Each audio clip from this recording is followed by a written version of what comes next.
welcome back. I do have a little treat as promised for you all. In that last video I posted, I talked about obedience and the foundation of it, how it's important to really understand what it is and how to apply it to your, day-to-day life when you're partnering with God to elevate. I had asked some very influential people if they could basically explain to me obedience.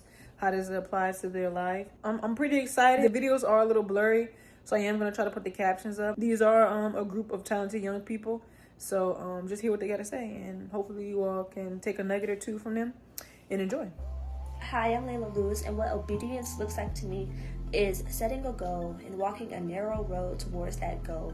And no matter what gets in your way, you won't stray away from that road to achieve what you want to achieve. I'm able to apply obedience throughout my life through my family members, through my friends, and through my schoolwork in the school system. Some principles that I have followed throughout my life to achieve these goals and to get to where I want to go in life is my faith in God by being obedient to Him, and not just to Him, but to the people that I hang around in the community that I'm based around, because obedience is a structure that holds you down. Another principle is leading by example. When you lead by example, you are not only showing leadership and obedience to others, but you're being obedient to yourself by not following the crowd. By my faith in God and sticking out as a leader, it really has shaped me into the type of woman I am today, because with me having no faith in God, I will have no platform in my life. I will have nobody to center my life around, and I will just be nothing.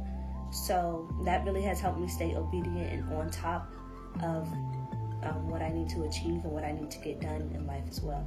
Last but not least, one main principle that I stand by is whatever you do in life, doesn't matter what type of job, the biggest job to the smallest job, or doesn't matter if it's just a favor, but put your all into it. Give your all into it, give your heart into it. Because when you apply those things in life, it will guide you far.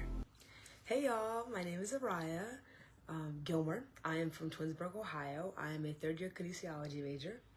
And today I'm going to be helping Kayla answer her question of what obedience means to me and how it shows up in my personal life. So I would personally say that obedience shows up to me in different aspects as we go personal, academics, and then sports.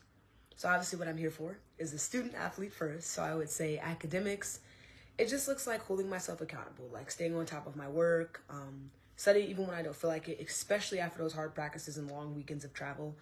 It gets very, very difficult, but you have to be obedient. You have to be disciplined to do what you came here to do, and that was to get a degree. Like I said, in being disciplined, even, enough to still care about my goals when things get stressful or overwhelming. Because I am here to be two things, a student athlete, but the student is in front of the athlete for a reason. So academics always will come first for me. And then in sports, especially track, as I do compete here at Hampton University, I run the 400. I would say obedience is truly just about trusting the process. Growing up, my dad used to always say, be married to the process and not to the results, because the results are fleeting. But that process is a constant thing, and it's not linear. I came here originally as a walk-on. I came here unconfident, not sure about what my next plans were. And once I started to trust God and His plan for me and not trying to be the man and control everything of my story and letting God control my story, that's when the obedience and the accountability came, and me trusting that process. So, listening to Coach Pierce, it gets hard sometimes. And he'll tell me to get around that track in these seconds or this amount of time. I'm like, huh? But once I do it, I'm like, He believes in me. So now I can believe in myself. I was sticking to my training plan, pushing through those hard workouts, especially when I'm tired. It's really easy to do something when you're not tired. But when you're tired, it's hard. It's hard to do those things. But that's what makes it fun, because when you do those workouts tired, when you get to those races and those results show up, you're like, oh my goodness, I'm so happy I listened. And that's probably where I learned obedience the most, because it's just about, trusting the process and obviously just being consistent and not cutting small corners. Like I said, when I first got here, I cut a lot of corners. And from freshman year Araya to junior year Araya, it's like no corners have been cut. It's constant discipline. And then in my personal life, I would say obedience to me just looks like self-discipline. So just doing the right thing for myself that helps Araya be Araya and function as Araya should. So I have a very strict routine in the morning. I journal, I pray, I talk to God every day. I wash my face a certain way. There's just certain things that I'm doing to just keep that process of Araya being Araya going. and most importantly, just staying focused on what I want long term, and that is to get a degree in kinesiology, be the best I can be on the track, get the highest GPA I can achieve so I can go further, which is to get my doctorate of physical therapy, of course. And just holding myself to that certain standard, because obviously, as we know, Hampton is the standard of excellence, and I feel like Hampton definitely has helped me hold my own self to that standard of excellence. So overall, I would say I think obedience has shaped me into someone who's more consistent as well as goal-driven. Because I've learned that it's not always about how I feel in the moment. It's about what I'm working toward, and that is to be the best version of Rise. So, thank you.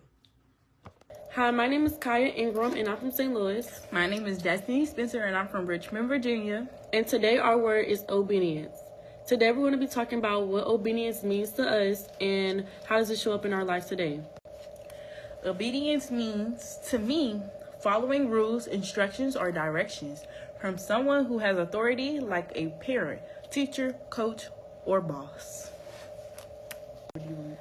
To me, obedience means listening to rules and doing what I'm supposed to do, even when I don't feel like it. It's about respecting my parents and teachers and taking responsibility for my life, for actions in my life. Obedience in my life, I'm currently on the Verona soccer team, and I listen to every critique my coach says. I don't come off with no attitude or anything like that. And I also work, so I do every task that my boss tells me to do without a fight. Obedience shows up in my life when I follow directions in class and get my work done on time. It also shows when I listen at home and help out without being told over and over again. But I think obedience overall means knowing when to speak up if something doesn't feel right or fair.